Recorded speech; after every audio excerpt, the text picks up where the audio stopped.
Hi, I'm Travis Monson with Once Upon a Board Game. Today I want to teach you how to play River of Gold. This is a game that came out last year and it made a lot of people's, one of their 10 best games of the year. It made a lot of those lists. Kind of really took people by surprise and blew them away. And really it did with us as well. I mean, this is a lot of fun. It's a very beautiful game. I mean, the components, the artwork, it looks really great set up on the table. You'll see why, when I set it up and show you. But it's a really simple game at its heart. It's just so simple. Every turn you have a die that you've rolled, and it's a multi-use die. You can use it to move, you can use it to build, you can use it to sell to a customer, and it's just leveraging that and taking the right turn at the right time. It can be really satisfying. The box says 2 to 4 players in 60 to 90 minutes. Honestly, when you're first learning the game, if you have the full 4 players, it might take about 90 minutes. But honestly, once you know the game, you can play games much quicker than that. Al and I certainly have. So this is one, like I said, it made a lot of people's 10 best of the year. We've really enjoyed it. Let me show you how it plays. Okay, as I said, I'm going to be teaching how to play River of Gold. Okay, so here's what you get in the game. I want to just mention really quick that there's a great rule book, and the back of the rule book has an awesome icon reference. There are some player aids that have a lot of this information, but this is good to maybe set aside to refer to. It looks like a lot, but honestly, the icons are very self-explanatory, and once you've played once or twice, you probably never need to look at this, but it is there in case you need it. The game board is very large. I will mention that. But as you can see, there's a bunch of different player pieces, clan boards and player pieces. There's a bunch of money and trade goods. There's scoring tiles. There's a few different types of cards, lots of different buildings. I'll talk about setup here in just a moment. But I just want to point out, the board is gorgeous. It's got the nice gold river. It's got like the gold highlights, for where there's the coins all over. It's really pretty to look at, and it looks really nice set up on the table. So how do we set up the game? Well, first of all, lay out the game board. And just a quick little warning, it is a very big game board, so it's going to take a little bit of table space. Then, as you can see off to the right, I've got the supply of coins. The game calls them koku, I think is how they say it. I'm definitely not going to be saying that. I'll just say dollars or bucks or coins, whatever. Anyway, set the coins off to the side. You see right above that is a supply of what they call trade goods. There's little tokens representing silk and porcelain and rice. So just set the supply of trade goods off to the side. And you see right above that is a deck of what's called customer cards. So just shuffle that deck and also set that off to the side for now. Okay, there's also what's called the building board. Okay, the buildings are going to go in these slots down here. So just set the building board somewhere off to the side, somewhere near where the buildings are going to go. Okay, next you see that the game comes with these 6 region scoring tiles. And I will point out that each side of the tiles has either a 3 to 4 player scoring value or a 2 player scoring value side. So make sure that you use the side of the tile corresponding to your player count. Then you're going to mix all these up, and you're going to set 1 in each of the 6 different region influence parts of the board. So this little light spot at the top of each one of these regions, you're going to put one of these tiles there. So it's going to be a random arrangement each time you play. Next, grab this set of mastery cards. Just like the region scoring cards, they have a 2-player side for scoring and a 3 or 4 player side for scoring. Make sure, obviously, that you're using the right side based on player count. Mix up the deck, and you're going to take 3 of them. So take 3 of those cards and just set them off to the side of the game board. That will give everybody common goals to be going for. Okay, now we have to set up the building supply. There's 4 different types of buildings. There's imperial markets, there's starting buildings, and there's era 1 and era 2 buildings. You can tell the era 1 buildings have 1 little dot, era 2 buildings have 2 little dots. Okay? So there's a little chart in the game that tells you how many of each of these you need to use and where they go. Here's the table in the rulebook that shows you how many buildings you're going to use based on the number of players. You always use all 3 of the imperial markets, but you might use all of the starting buildings or possibly none of the starting buildings, depending on player. And then, of course, a certain number of era 1 and era 2 building tiles as well. I wanted to zoom in a little bit to show you that in a 2 or 3 player game, a starting building would go here, whereas you'd only do 1 in a 2-player game, but not a 3-player game at this location. Regardless of player count, an imperial market would go here. And you can see that those are the starting locations for the starting buildings and imperial markets as you go down the river. So in a 4-player game, you'd only mix up and randomize the starting place for the 3 imperial markets on the board. Whereas in a 3-player game, you would also randomize and put out 3 starting buildings in those locations. And finally, with 2 players only, you'd have all of the starting buildings along the river. Once you've set the starting tiles out on the game board like I just illustrated, you will, once again by referring to that chart in the rule book, take the proper number of era 1 and era 2 building tiles and set them on this building board over here that you've set off to the side. Then you will take from the era 1 building stack, you will take 4 buildings and put them into these starting slots on the game board so that the building market is all ready to go. Okay, let's talk about player setup. Each player, first of all, is going to grab one of the clan boards. There's 4 of them. The side of the clan board shows your player color. So you're going to grab all the player pieces that match your player color. Okay. There's going to be a royal ship, a couple of regular ships, and some clan markers. Most of them are going to track ownership of buildings, but you will put one at the starting spot in each of the influence tracks in the 6 different regions. Okay. You also will get a victory point marker that you're just going to put at the beginning of the score track. Each player will also start with a certain amount of money. The start player will start with $7. Each player in clockwise order will start with $1 more than the previous, so up to a maximum of 10 for the 4th player. Each player will get a special die. Each player will also start with one of the 3 different trade goods. You're going to start also with your sun and moon divine favor marker. As you can see by that little marker on the side, your sun is going to start at the 2, okay? And your moon is going to start, basically, you're slotted like that between the 3 and the 4. The moon basically marks your capacity, like your limit for the maximum you can ever have. You're going to move the sun up or down as you spend or as you gain it. If you ever get to the top where the moon is, you can't go any further. Any surplus that you would gain is just lost. Okay? I'll talk more about what the divine favor is and how you use it in a moment. Each player will also get 2 customer cards drawn from the customer deck we talked about earlier. And then of course there's a nice player aid. You can see the front and the back of the player aid. Finally, each player will grab their 2 ships and they're going to start them on the river. So you can see there's a starting boat spot at the top of the river and also in the middle of the river. You're going to put one of your boats on each of those 2 spots, and then you're going to roll your die to see how far each boat moves. So for the first boat, you roll the die, and I rolled a 5. So that first boat is going to go 1, 2, 3, 4, 5 spaces and start there. Then I'll roll the die again. I rolled a 3. So this boat will move 1, 2, 3 spaces and start there. Okay, so that's how your boats are going to get set up, and each player will do that. So everybody's going to have slightly different starting conditions. After you've set your boat, you're going to roll the die one last time, and that will be the die that you will use for your first turn. So you can just set that aside on your clan board for now. Once you've done that, you're ready to start. So how do we play? How does a turn work? Well, as you can see, right at the top of every clan board is a summary of the flow of a turn. Okay, there's 4 steps to each turn. The first step, and it is optional, is to spend divine favor. Okay, and like it says, you can spend the divine favor to basically change the result of your die. Okay, if you remember, we start the game with 2 divine favor. Every divine favor that you spend lets you increase or decrease the value of the die by 1. And you can wrap around from 1 to 6 and vice versa. So for instance, with 2 divine favor, I could spend 1 to make a 2 into a 1 and spend 1 more to make that 1 into a 6, as a for example, okay? So again, you can optionally spend the divine favor at the start of your turn to modify your die result, because the die result basically is going to determine what you can do. Step 2, the heart of your turn is using the die result to take an action. Your choices for actions are either to build a building, or to sail your boat, or to deliver to a customer. I'll talk more about those in just a moment. After you've taken your main action, step 3 of every turn is to claim masteries if you're capable of doing so. If you remember, the mastery cards were those 3 public scoring objective cards that we set aside at the start of the game. Okay? Each player has a chance to claim each mastery card once per game. In the 2-player game, there's only 1 person can do it. It's a race. In the 3 or 4-player game, possibly all 3 players could get it. Okay, so for every mastery card whose conditions you have met or exceeded, you could claim any and all of them on a single turn in that step 3. Finally, you end your turn by rolling the die. It's kind of great because this way you get to think about what you want to do on your next turn while the other players are taking their turns. A couple of really quick last things I want to mention on the clan board here. On the top, there's a couple of anytime actions you can do. First of all, there's a reminder you can at any time convert a pair of one type of trade good to basically consider it and spend it as if it were another type. And also, you can buy divine favor to modify the die results by spending $5. Okay, you can do those at any time. And as you see there, you can only ever have a maximum of $25 or 6 of any one type of trade good. You see the max 6 and the max 25. Those are your limits. Any surplus would just be forfeit. So we just talked about how a turn works, okay? Well, how about the game? How does the game end? Again, you'll take your turn and you'll keep going around the table taking turns using those same 4 steps for each turn until somebody triggers the end of the game. Well, to talk about the end of the game, let's talk about this building board.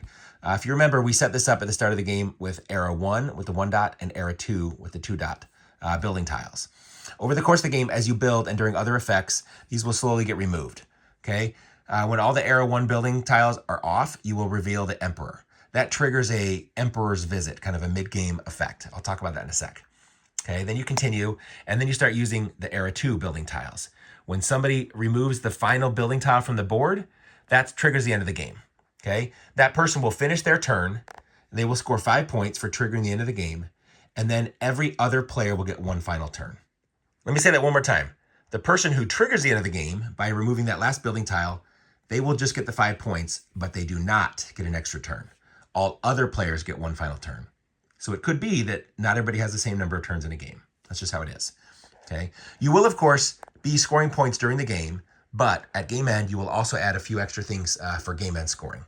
First of all, if you remember, we set up these region scoring tiles. Okay, you're going to check the influence tracks in all 6 different regions, and you're going to basically be scoring majorities. Let's look at one of those tiles to see how that works. Okay, here are some of the region scoring tiles that go along with those region influence tracks I was just talking about.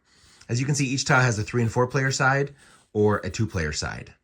Okay, so for each of the 6 regions, okay, you'll look at the influence track and see whose marker is furthest along. Okay, the person that's furthest along is going to score the most points, and so on. If there's ever a tie, let's say 2 people tie for first place, you will add up the points for those 2 players, and you'd add up basically those 18 points would get split evenly between the 2 tied players. They would each score 9. Okay, so you're going to score each of the regions that way. Now, the 2-player tiles are a little different. Okay, sometimes there's just a single player that will score, or sometimes both players could possibly score, but this means the second place person is only going to get to score if their marker is within 5 spaces of the first place person.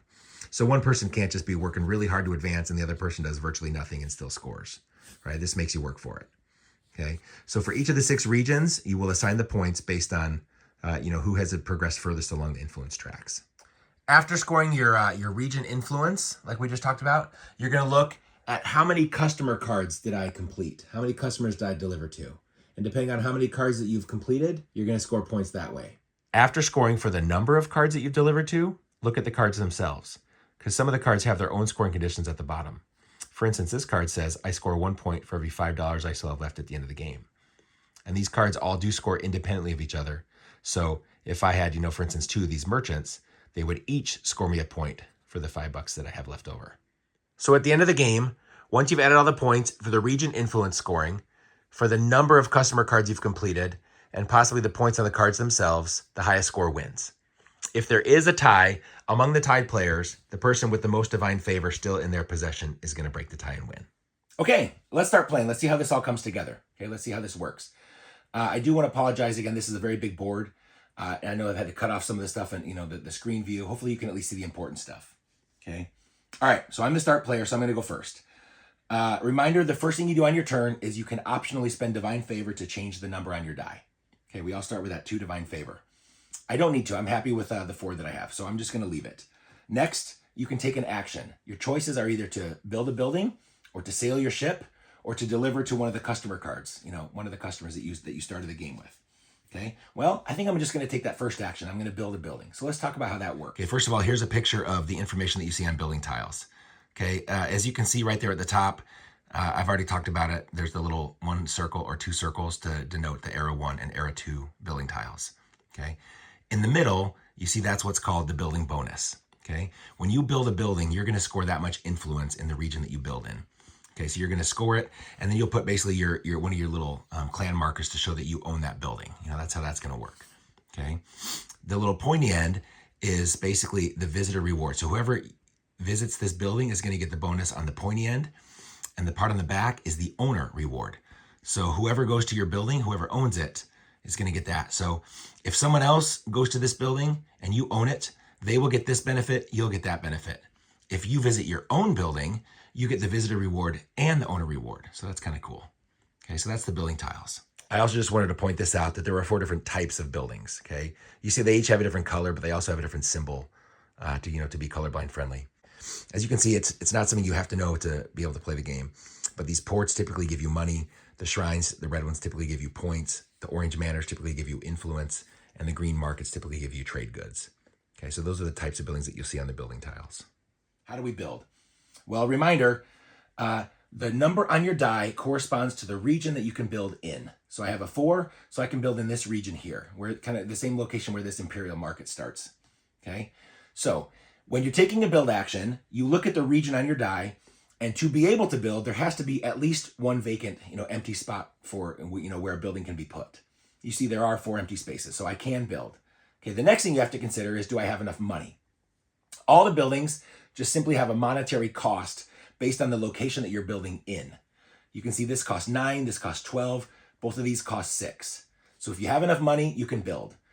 If you don't, you can't. So again, there has to be available space and you have to have, sufficient money. If you can't meet those requirements, then you can't build. You have to do something else. Okay. I start the game with $7, so I can spend $6 to build in one of these locations. Okay. So I will spend that, put that back in the bank. And then when you're building, you simply choose one of the available buildings from the display and you would put that in the location where you're building. Okay. So let's just say, for instance, maybe I'm going to grab this one right here. Okay. So a couple of things happen. First of all, this building, if you ever take from the very last slot, you also get a divine favor. So I can slot my sun up one more, so I have one more divine favor that I can spend on a future turn. Next, you see there's arrows. All these buildings are going to slide down, and then I will refill from the arrow 1 stack. I will refill, the building supply. You can do that at the end of your turn. That's fine. I'm just doing it now while I'm talking about it. Okay. Then, of course, I'm going to put the building in the spot that I'm paying for. So I paid 6, so I can build it either here or here. It really doesn't matter which one. I'll go ahead and put it right here. Okay. In the middle, reminder what I was just talking about in the rule book is you see that the middle section is the builder bonus. So this has 3 influence. So for building this building, I'm going to score 3 influence. And since I'm building in region 4, I get the 3 influence in region 4. So I would advance my influence marker 1, 2, 3 steps. Okay. And you see, anytime you land on or pass a printed little icon, you're going to gain that bonus. So I passed one of these little porcelain trade good markers. So I'm going to gain that to my supply. So that was the 3 influence for building this building. Okay. That was my builder bonus. And then I put my little marker to show that I own that building. Okay. That was my turn. It's as simple as that. You have to build in the location shown on your die. You have to spend enough money to be able to build there. You choose one, you put it there, gain the influence, whatever that build bonus is. Then you refill the market as needed. Okay. That's how the build action works. Okay. That was my turn. The last thing that you do, again, you can claim masteries. Do I meet any of these conditions this early in the game? I don't. I can't meet them. This says I need to deliver to 2 of the same type of customer card. This says I need to have at least 1 influence in all 6 regions. This says I need to own at least 1 of all 4 different building types, the 4 different color buildings that I showed. Okay, I haven't met those conditions, so I can't claim any masteries. I end my turn by rolling my die, then I can think about what I want to do for my next turn while Allie's going. Okay, so that's how you build a building. That's one of your 3 options that you can do every turn, provided that there's space and you have enough money to do so. Okay, now it comes to Allie. Allie has a number 1. Okay, so if she wants to build, she would build in this region 1 up here. And again, she would choose from the available buildings and so on. But let's try something a little different, okay? Let's have her sail her ship, okay? She'll do a sail action. Whenever you sail your ship, you could always move either one of your ships, okay? You always have that option. And Allie rolled, like I said, she rolled a 1. So whatever ship that she moves, she's going to move at 1 space. Now, just a good reminder and clarification, you don't move both of your ships, you only move either one or the other, okay? And you cannot split the movement between the 2. You just move 1 boat, the full amount of movement space is on the die that's in front of you. So let's say Allie's gonna move this ship right here, okay? Anytime that you move, every single space on the river basically has 4 ports that correspond to it, okay? So even these little triangular ones, you see there's a port here and here and here and here. So this space has basically 4 ports, 4 buildings that could be serving that port, that location. This one here has those 4 locations. So you see, every single space that you land on is going to basically be touched by 4 building locations. Okay, so every time that you move your boat, you are going to get to activate the 4 benefits of the 4 buildings on the location where you just moved. Okay, so anytime that there's no building already built, the bonus is simply getting $1. Okay, so these 3 empty spaces will get Allie $3. And this Imperial Market says she can get a silk. Okay, she can get a silk. And this lets her draw an extra customer card. And then she will basically discard one. So she can maybe, swap out one of the ones in her hand. So she's going to get this extra this extra silk. She's going to get the $3. So she'll get $3 from the bank. So she'll add that to her supply. And then she will discard a card. Allie will discard this elder, okay? Anytime that you discard, it just says to put it on the bottom of the stack, okay? So she discarded the card there. So that was her sail a ship. Again, you just simply move, oh, again, sorry. I should have said at the start of her turn, she could have spent favor to modify the die result. She didn't need to. She was happy to move that one space to get the trade good there. So when you move a ship, again, move either one of your two ships, the number of spaces on your die, and wherever you land, you activate, all 4 of those spots. And I want to also, let's talk about the complete your journey part of moving a ship. If your movement takes you past the edge of the river, past the last space, okay, first of all, you're not going to ever count this blue space at the end. You're only ever going to count gold spaces as part of your movement. So if you have extra spaces to move, you would just reset to the beginning of the river and just keep moving from there. However, since you have reached the end, you do what's called a complete your journey action. So first of all, as you can see, you're going to discard one of the building tiles. So you will always discard the leftmost building tile. So that would just be taken out of play. Everything else will shift down one, and then you will refill from the building tile. So you'll refill the display. Okay. This could trigger the end of the game. If you move the last building tile out of the era 2 stack, that could trigger the end of the game by taking one of these move your ship actions and you complete your journey. So first of all, you're going to get rid of a building tile. Then the player gets to choose either $3 or a trade good of their choice. And then, like I said, you put your boat back at the start of the river. This right here is a reminder. If you have delivered to a merchant, you put a little token here as a reminder, because all those merchants have ongoing abilities that are going to trigger when you get to the end of the river and you complete your journey. So that's a little reminder if you have one of those merchant customer cards that you've delivered to. Okay, Allie finished moving. She did her action. She has a chance to claim masteries. Well, she can't claim any of those yet, and she will end her turn by rolling her die to prepare for the next round. Okay, then it would come back to me. I have a 5. This time I can't build a building because although there are building spots available in Region 5, I only have $1. I can't afford it, that doesn't give me enough money. So I could possibly deliver to a customer, but I don't have enough trade goods, to deliver to any of the customers that I have. So my option then would be sail a ship. So I would look with a 5, I could either move this guy 1, 2, 3, 4, 5 spaces and end here and get 2 points and $2 and 3 extra dollars. So I would get $5 and 2 points. Or I could move this guy 1, 2, 3.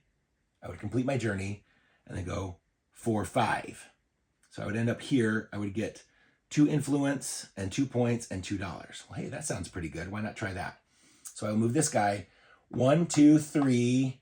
My 4th movement would take me here. I'll finish. I'll just move the full 5 before I execute. Where I landed. Let's do that. Complete the journey. First of all, the last building tile gets discarded, so that's out of play. Everything shifts down. We refill the display. I get $3 or a trade good. I think right now I'm going to take extra money because I want to be able to build a building again soon. So I'll take $3 more. Okay, so that was the complete the journey again. Then I move my boat to the top of the river. I do not have a merchant to give me a complete a journey bonus. Okay, so I completed the journey, and then again I did the 4th and 5th movement step. I ended here. I'm going to get $2, so I'll get $2 more. And I'm going to get 2 influence, and again the influence is here. You see it's in Region 1, so I get 2 influence. Boom, boom. I landed on that porcelain spot again, so I get another porcelain trade good, and I also get 2 points. So I move up my point marker 2 steps. So that was my move a ship action. Okay. Finally, I can claim masteries. I haven't met any of those conditions yet. And then I would roll my die to prepare for the next turn. Okay, it's Allie's turn. She has a 5. When she's looking at the board, she's happy with a 5. She's not going to spend any divine favor yet.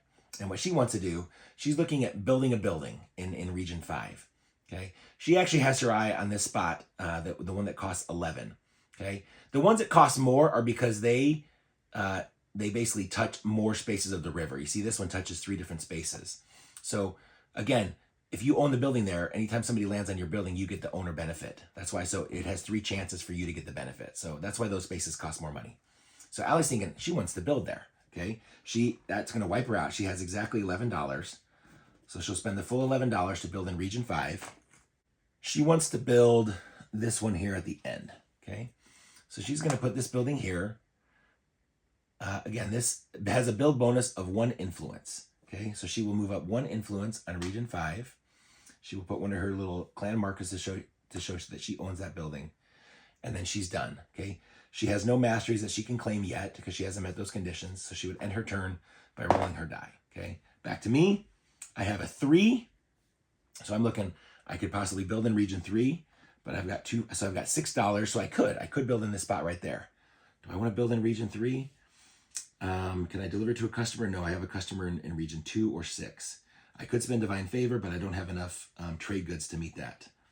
So I need to get some more trade goods. So maybe I should keep going first. I think I'm going to build one more time. Okay, so I'm going to build in region 3. All I have is the $6. So there's only one spot I can build right there. So I'm thinking right now, I built on my last turn, I built this blue building. One of these mastery cards says you want to own one of each build. Oh, sorry, I forgot to refill the building market at the end of Allie's turn. This mastery card says I want to have one of each of the 4 different building colors. Okay, so I already have a blue one, so I need to get a red and a green and an orange. Okay, well, this is the only green one. There's a couple of red ones. There's another orange coming up. Maybe I'll get this green one for now. Okay, so I want to build this. Again, I spent the $6 to build here in region 3. So I will put this building here. Okay, that has a builder bonus of 3. So I would get 3 influence in that region. So I go 1, 2, 3. Again, I passed the little silk spot, so I get a silk trade good that I add to my supply. And then I put my little clan marker to show that's my building. And then, can I claim masteries? Well, no, not yet. I'm halfway to this one, but I can't claim anything else yet. Also, this one says have at least 1 influence in all 6 regions. Well, I've already got influence in region 4 and region 3 and region 1. So I'm halfway to that one as well. You know, so some things I want to think about. Maybe I want to do something in region 2 and 5 and 6 to get influence there as well to meet this mastery card. Or maybe I want to build a couple more times to get this one. So just things that you're thinking about during your turn and how to plan for future turns. Okay, so I can't claim any masteries yet. I would end my turn by rolling the die. Okay, Allie, with a 5, she has no money, so she can't build, and she doesn't have enough trade goods to deliver to one of her customers yet. So she wants to move a ship. Okay, after looking at the board, moving 5 would put her there, but if she can move 4, she could have a better benefit. So she does want to spend a divine favor. She's going to spend 1 to turn this 5 into a 4. Okay, so now she would move one of her boats 4 spaces. She could move this one, but she wants to move this one. So she would go 1, 2, 3, 4. She lands on that space. So a couple of things happen. First of all, she's going to get $2 for these 2 ports, right? So she'll get $2. Okay. This building says she's going to score 2 points. So she scores 2. She ties me right now. And then this one says she gets 2 influence for the visitor bonus. So she gets 2 more influence. She just passed a little silk marker. So a rice marker. So she gets a rice trade good. But she also owns that building. So anytime anybody uses a building that you own, you get it, even if you are the one that visited it. So Allie also gets the owner bonus of another silk. So she really liked that. So now she's got a bunch of trade goods, and she does have enough to visit or to deliver to either one of her customers. So maybe on her next turn, she's going to do that. Okay. So she can't claim a mastery yet. So she would end her turn by rolling the die.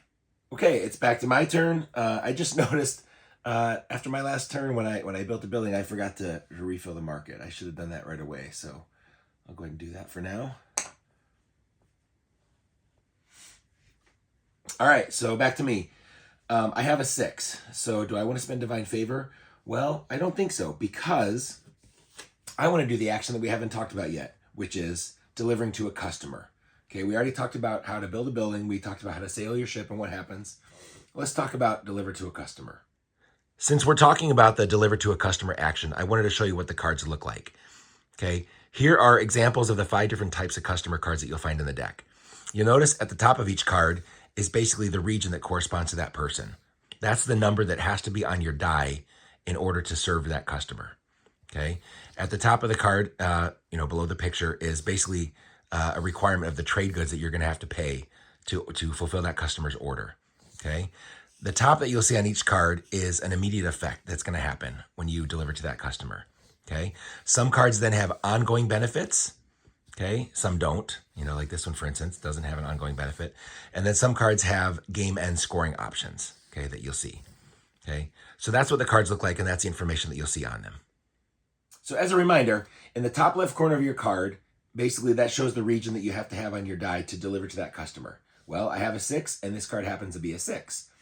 So I'm going to deliver to this customer. Now it says this person needs a silk and 2 rice. Well, I only have 1 rice, so how can I deliver to him? Well, if you remember, you can spend a pair of any type of trade good to basically to stand in as a wild. So that pair of the porcelain, that can be my second rice. So I got my silk and my 2 rice. So I have paid for this customer in region 6 with the die that I have. And so what happens, okay? So first and foremost, the immediate benefit says I gain 3 influence in that region. So that's region 6. So I get 3 influence. So I step up 1, 2, 3. So I passed the silk. So I get a silk right back, which is great.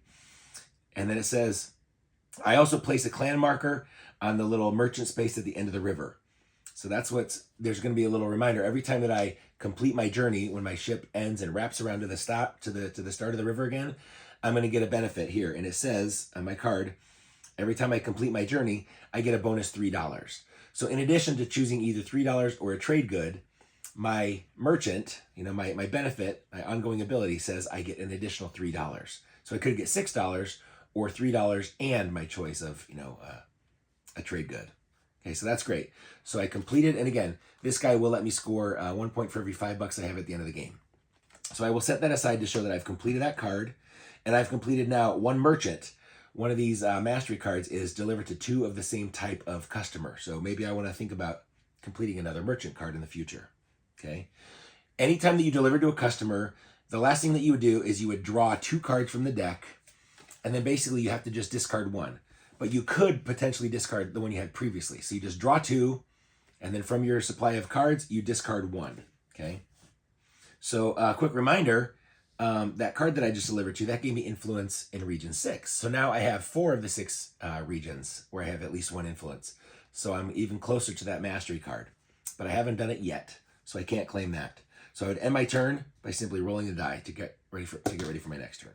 Allie also wants to complete one of her customer cards. She wants to deliver to a customer. She rolled a 5. She's got a 4 and a 5 on her 2 cards. So she could spend her last divine favor to deliver to the 4, but she'll go ahead and just use the 5. So she'll deliver to this merchant. So she needs 2 rice and 1 porcelain. So she's met the demand for that customer. And then this one says she gains 3 influence in region 5. So she gets 3 more. 1, 2, 3. So she passed the location where she gets $2 on the influence track. And then she also places one of her clan markers on the last base of the river. So both of us are going to get those bonuses when we complete a journey and the boats, wrap around. And hers is she gets divine favor when she completes a journey. So she'll set the card aside and she will, again, draw 2, and then she'll discard 1 from her hand. All right. So then, can she claim a mastery? Well, not quite. She's delivered to 1 customer, but she needs 2 of the same type. So she can't do that yet. She only has influence only in region 5. She should be working on that. Maybe she should build some more buildings as well. Okay, so she is not able to claim a mastery yet. And then she would end her turn by rolling the die. Okay, it's my turn. I have a 1. I do have a 1 card, but I don't have the proper trade goods to fulfill that person's order. So I can't deliver to a customer. I have no money, so I can't build. I guess I'm looking at sailing. Do I want to move 1 space or do I want to spend divine favor? You know what? I would like to get a rice because some of my customers need rice and I'm all out. So I'm not going to spend divine favor. I will choose to just move a ship 1 space. So I will go that ship 1 space. And on this spot, my 4 ports are these. So I get $2 for those 2 ports. So I get $2. And I get 2 points for that port. And right here, the Imperial Market, I get a divine favor, which I'm already at my max, so I just would lose that. I would forfeit that extra divine favor. But I also get the rice that I wanted. Okay? I can't claim any masteries yet. I haven't met those conditions yet. So I'd end my turn by rolling the die. Okay, it's Allie's turn. She's got a 5. Okay? She does not have a customer card with a 5, and even if she did, she doesn't have the right trade good. So she can't deliver to a customer. She's only got $4, so she does not have enough money to build a building. So she's looking at sailing a ship. I think she's going to move this guy. So she'll go 1, 2. Step 3 would wrap her around 4, 5. Okay, so before I do that, she completed a journey. Okay, so first of all, we get rid of the last building tile. Everything else shifts down 1, and we refill. So we're almost out of the building of the arrow 1 tiles. There's only 3 left in the stack. She can choose either $3 or a trade good. I think right now she wants to get an extra rice trade good because that will help us to be able to deliver to this customer. And then her boat, of course, is going to go to the top, which I already did. But she's got a marker here. A quick reminder, this merchant says whenever she completes a journey, she gets a divine favor. Okay, so she got the divine favor as an additional bonus. And then again, she completed her movement and she landed here. So for this space, she's going to get $2 more for those 2 ports. So she'll take $2. And then she gets 2 points. And she gets another rice and another divine favor. So she gets another rice. And now she's maxed out on divine favor. Okay. Can she claim any masteries? Not yet. Okay. So she's going to end her turn by rolling the dice. Okay. It's back to my turn. I wanted to illustrate another thing that happens when you complete to a certain type of customer, the monk in particular. I rolled a 4. This monk has a number 3. So to be able to deliver to him, I need to have a 3. So I will spend 1 divine favor to make that a 3.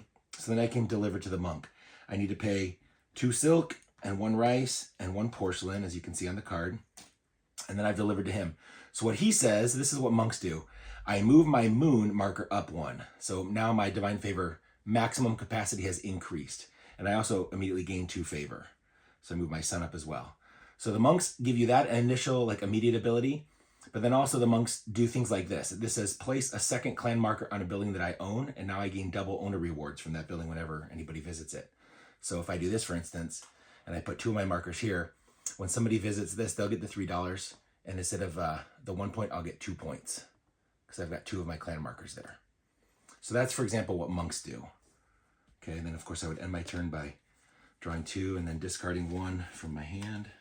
And then I also wanted to illustrate one of the other types of customer cards, because on Allie's turn, she has a 5. She would like to deliver to this noble, which is a 4.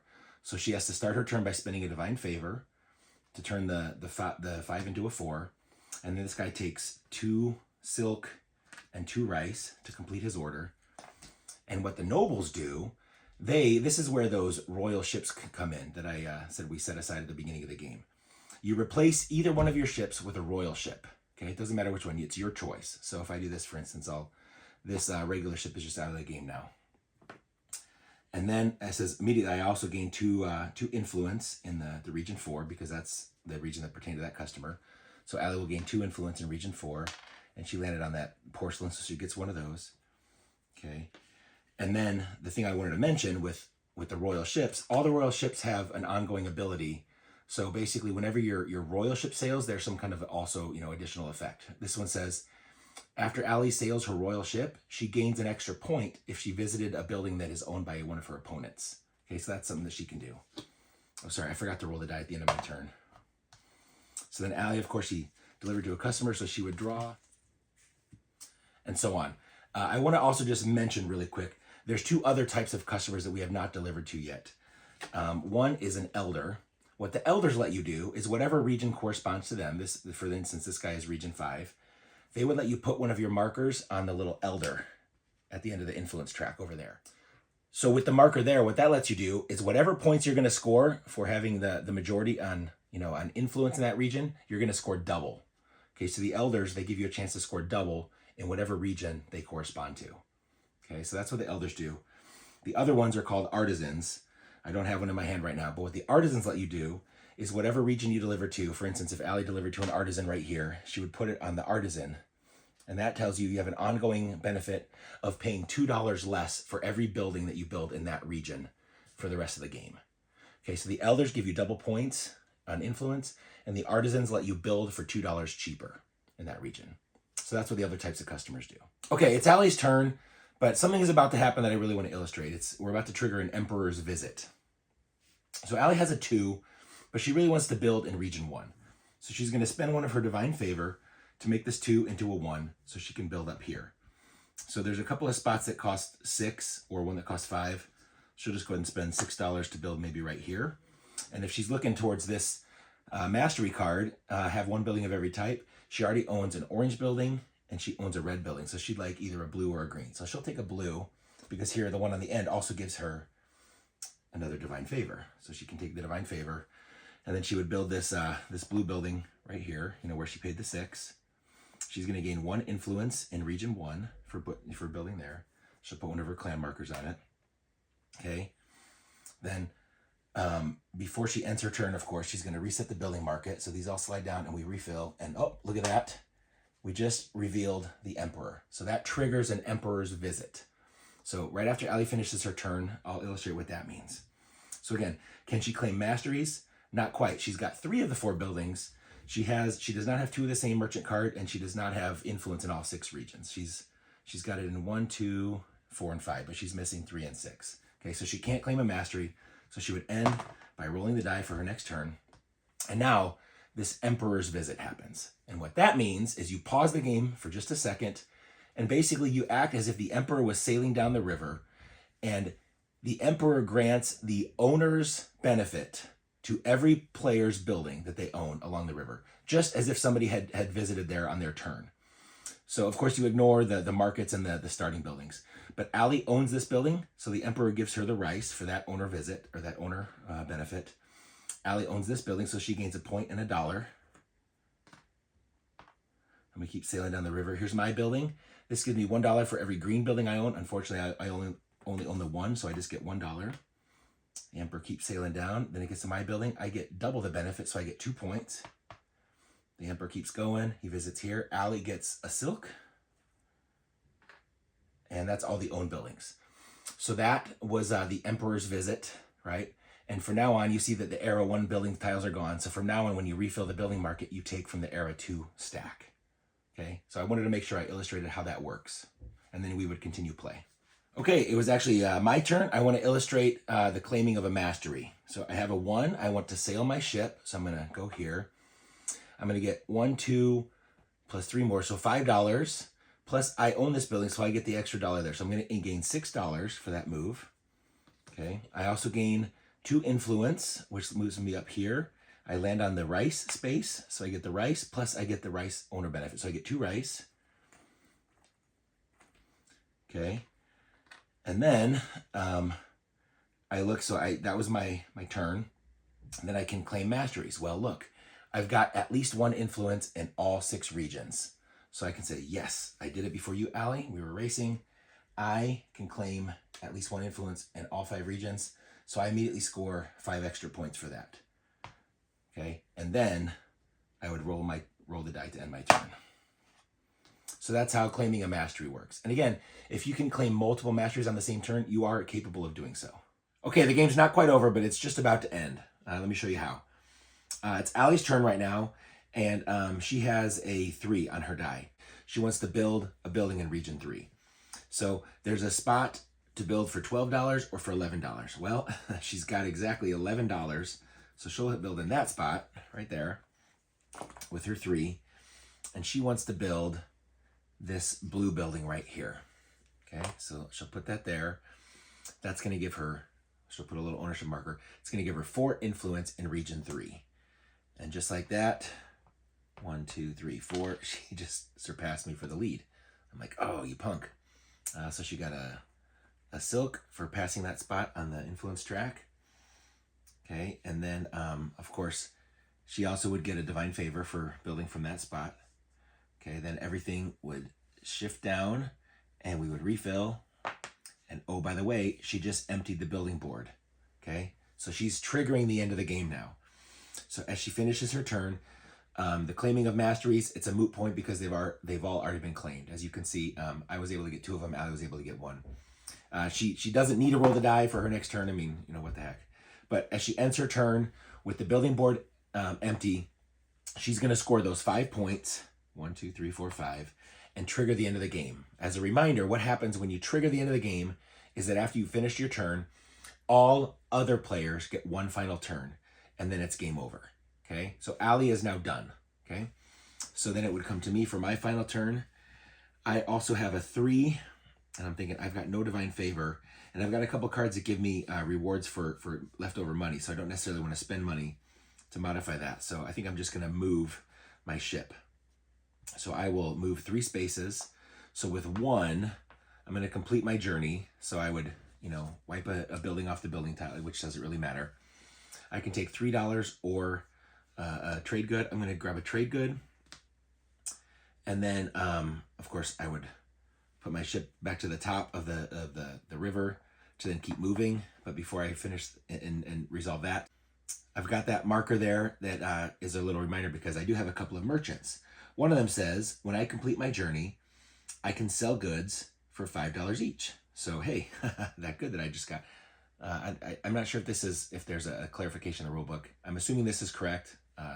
Maybe correct me if I'm wrong.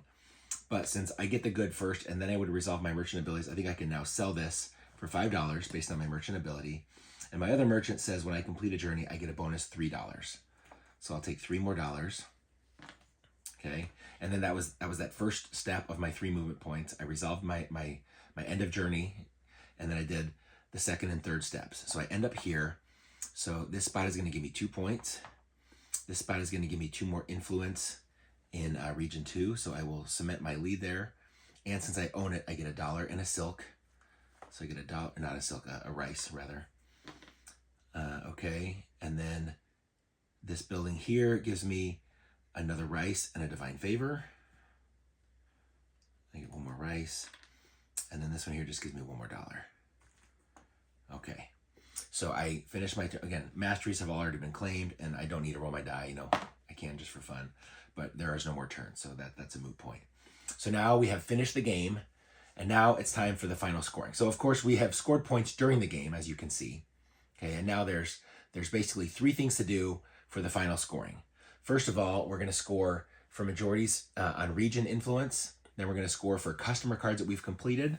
And then finally, we're going to look at those customer cards themselves. Okay, so let's see, how does this work? Okay, well, let's look at this region here. First place is going to get 5 points. Allie is in the lead, so she's going to score 5, but she had an elder, which lets her double her points here. So instead of 5, she gets 10 points. So from 26, she goes to 36. And for second place, I need to be within 5 spaces of her. I am 1, 2, 3. I'm 3 spaces away, so I can score the second place 2 points. Okay, then we go to region 2. First place is me. I get 7. 1, 2, 3, 4, 5, 6, 7. Allie is within 5 spaces of me, so she gets 3 points for second. Then we go to region 3. Allie just took that lead from me. She took the 4 points. And I am within 5 spaces of her, so I get 2 points. Then we come here. I have the lead, so I get the 3 points. Then we come here. Allie is in the lead, so she'll get 6. But again, she's got an elder, so she doubles the 6, so she gets 12. So 1, 2, and I'm off the edge there. She's at 55. I'll move the board in a second here so you can see. And then I am within 5 spaces of her, so I get the second place 3 points. And then finally in region 6, I'm in first place, and I have 8 points, but I have an elder, so I double. I get 16 instead of just 8. So 1, 2, 3, 4. 4 plus 10 more is 14, 15, 16. And Allie is not within 5 spaces, so she does not get the second place points. Next, we're going to look at how many customer cards did we deliver to. Well, Allie delivered to these ones here. She's got 1, 2, 3, 4, 5, 6. That is the maximum, so she gets 27 points. So 5, 10, 15, 20, 25, 26, 27. Did I get 6 as well? I think I did. 1, 2, 3, 4, 5, 6. I did. So I also get 27 points. So 1, 2, and then 25 more.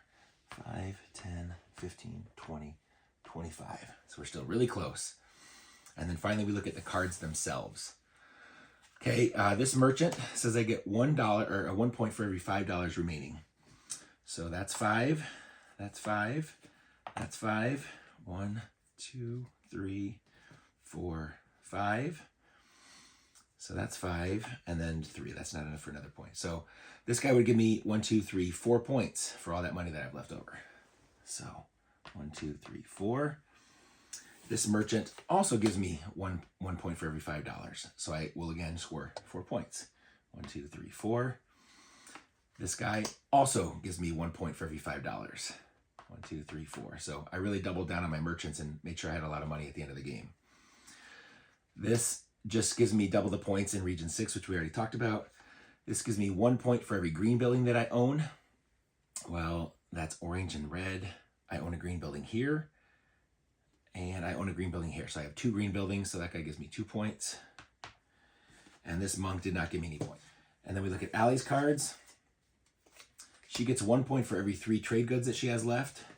Well, she's got 3 there and just 1. So she gets, this guy's worth 1 point for her. I think I'm gonna win. I'm excited. This guy gives her 1 point for every blue building that she owns. She's got a blue building here. That's 1. That's red. There's blue. That's 2. That's orange. And that's green. So that guy is worth 2 points for her. This guy gives her double points in region 1, which we already talked about. This guy gives double points in region 5, which we already talked about. This guy gives her 1 point for every red building that she owns. She's got a red building here and here, so that's 2. And that one is blue and orange and green. So that's also worth 2 points for her. And then finally, 1 point for every $5. Well, she spent all the rest of her money to build that final building. So she does not get any extra points. That's the final score, and I win. Again, a reminder, if we had been tied, we would look who has more divine favor remaining. Well, we both have 1 left, so we would share the victory. Okay. If I had 2, that would be the tiebreaker. I would win the tiebreaker. But I did have more points, and so I win. Woo! Okay, before I end the video, I want to talk really briefly about an advanced module. It's called the Clan Patron mini expansion. Okay, as you can see, the game comes with these 8 clan patron cards. There's 2 patrons for each of the 4 clans, right? As you can see on the other side, all of these clan patron cards give you some kind of special ability. Okay, so what you do if you choose to use this module, basically you have 2 options for how to set it up. First of all, you would choose one of the 2 for each of the 4 clans. So you just randomize it, pick one of the 2 for each of the 4 clans, lay them out on the board, and then in reverse player order. So starting with the last player, each person chooses one of those available clan patron cards. So whatever clan they choose, they would grab the corresponding clan board and that color pieces, right? So then everybody will have a randomized clan patron that way. Or you can choose to basically just randomly assign, the clan boards, and then depending on what clan board you're given, you could choose between the 2 patron cards, which ones to use. Or just let everybody pick what they want and pick what they want, it's all up to you. But anyway, this is one of those advanced modules that can really add some extra strategy and depth to your game. And that's how you play River of Gold.